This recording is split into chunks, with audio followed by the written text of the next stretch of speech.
माँ, भाई ने इस लड़की से क्यों शादी की? मुझे ये अधीरा बिल्कुल पसंद नहीं है। बेटी अब क्या कर सकते हैं, मैं भी तुम्हारे भाई की शादी इस लड़की से नहीं कराना चाहती थी, लेकिन समर्थ की जिद के आगे मुझे झुकना ही पड़ा।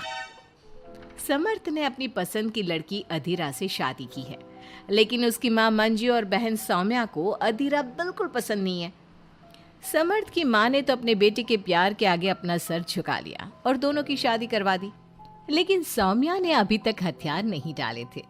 वो अभी भी अपनी भाभी को घर से निकालने की हर मुमकिन कोशिश कर रही है। बहू, ओ बहू, आज चाय मिलेगी या नहीं? लाई माँ जी।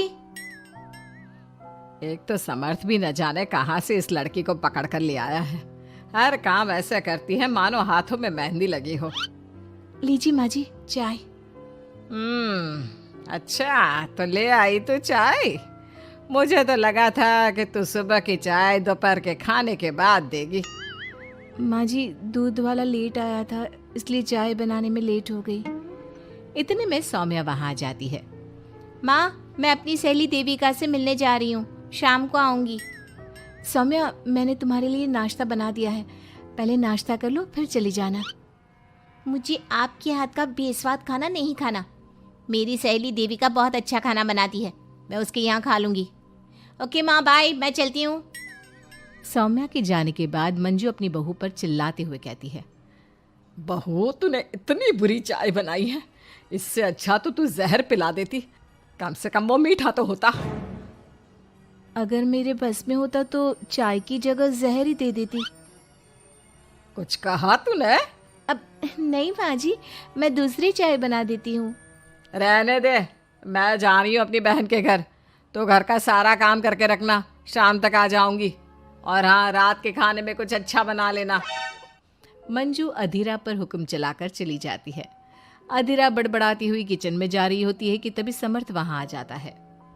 अधीरा, नाश्ता लाओ जल्दी से, ऑफिस के लिए देर हो रही है। क्या करोगे नाश्ता करके? किसी को भी मेरे हाथ से बना खाना पसंद नहीं आता। आप भी बाहर ही कर लेना नाश्ता। लगता है माँ और सौम्या ने फिर तुमसे कुछ कहा है, तभी तुम्हारा मूड इतना खराब है। तुम माँ और सौम्या की बातों का बुरा मत माना करो। मैंने माँ के खिलाफ जाकर शादी की है ना, इसलिए वो तुमसे कुछ उखड़ी उखड़ी रहती है। लेकिन मुझे पता है, जिस तरह तुमने मेरा दिल जीत लिया, उसी तरह तुम माँ और सौम्या का दिल भी जीत लोगी। बातें बनाना कोई आपसे सीखे। अब आपको ऑफिस के लिए देर नहीं हो रही? हो तो रही है, लेकिन सोच रहा हूँ सौम्या और माँ घर पर नहीं है, तुम दिन भर अकेली घर में क्या करोगी? मैं आज ऑफिस की छुट्टी कर ही लेता हूँ। नहीं नहीं नहीं, मैं घर में अकेली रह सकती हूँ, आप ऑफिस जाओ। चलो जाओ और अपना काम करो। समर्थ ऑफिस चला जाता है और शाम को जब सभी घर आते हैं, अधीरा सबके लिए बड़े प्यार से खाना तैयार करके रखती है। सौम्या सबसे पहले किचन में जाती है।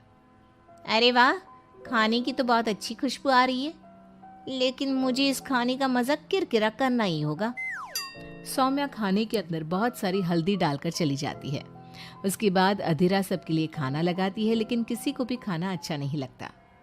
छी भाभी, कितना बुरा खाना बनाया है।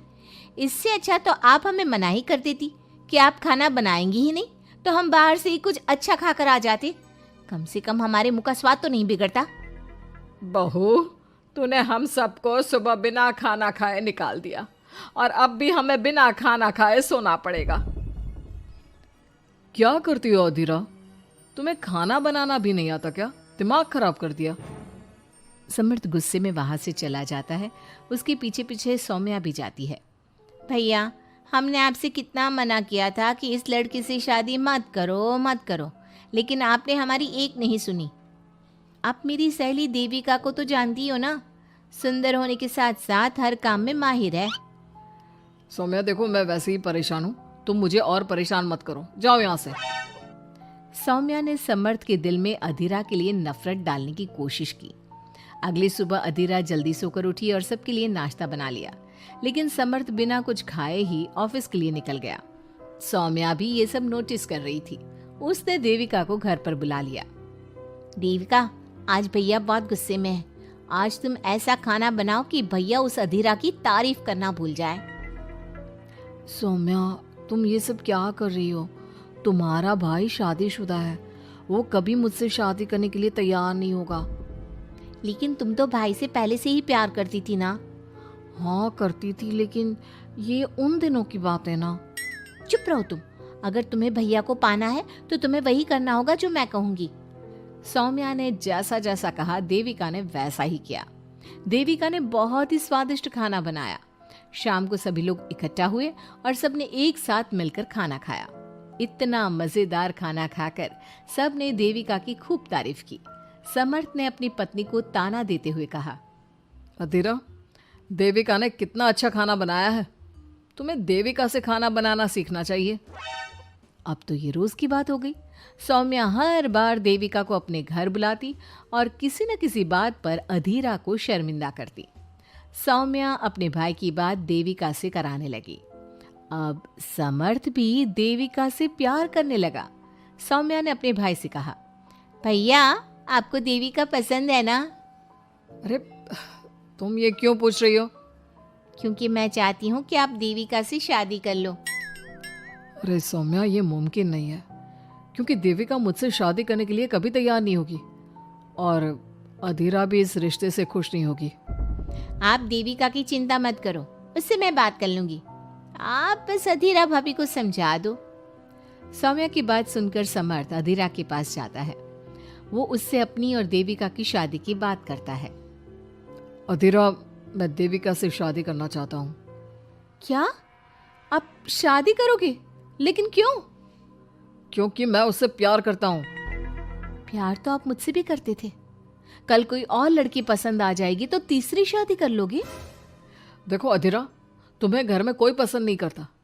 तुम्हारी शादी मैंने माँ के खिलाफ जाकर की थी। अब तुम मेरे और देविका के बीच में मत आओ, प्लीज।